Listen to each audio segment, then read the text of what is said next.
ভাই, আরে বোন তুই এখানে কেন এসেছিস? আজ আমার জন্মদিন আর তুমি বলেছিলে আমাকে চুড়ি কিনে দিবে।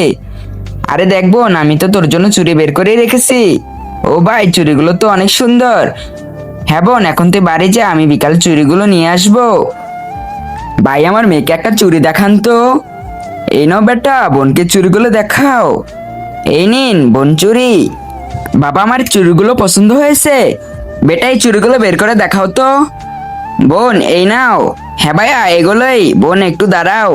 ভাইয়া, আমার বোনের এই চুড়িগুলো খুব পছন্দ হয়েছে। সে আজ প্রথমবার আমার কাছে কিছু চেয়েছে, ওর জন্য এটা নিয়ে যাওয়া আমার জন্য খুব দরকার। যাই হোক না কেন, কাস্টমার যেন খালি হাতে ফিরে না যায়। ভাই, এর যত টাকা হয় আমি আপনাকে দিয়ে দেবো। আমি একবার বলছি না, কাস্টমার যেন খালি হাতে না যায়, দিয়ে দাও ওকে। তার আগে তুমি যদি চাও তোমার মা জান্নাতে যাক, তাহলে ভিডিওতে লাইক করে চ্যানেলটি সাবস্ক্রাইব করে দিবে। আর যদি তুমি চাও তোমার মা জাহান্নামে যাক, তাহলে কিছু করা লাগবে না। আর কমেন্ট বক্সে আই লাভ ইউ মা লিখে যাও। এই নাও বোন, বাবা এই চুড়িগুলো নিয়ে নাও। ভাই, এগুলোর দাম কত? ভাই 200 টাকা দিন। এখন মুখ কালো করে দাঁড়িয়ে আছিস কেন? যা কাজ কর। ভাইয়া, আজ ওর জন্মদিন ছিল, আমি চুড়িগুলো ওকে উপহার দিতে চেয়েছিলাম। আরে আমি তো চাবি ভিতরে ফেলে এসেছি। ভাই, আমি চাবিটা এখানে ফেলে গিয়েছিলাম। আর ভাই, আমার এই চুড়িগুলো না, অন্যগুলো চাই। ঠিক আছে বোন।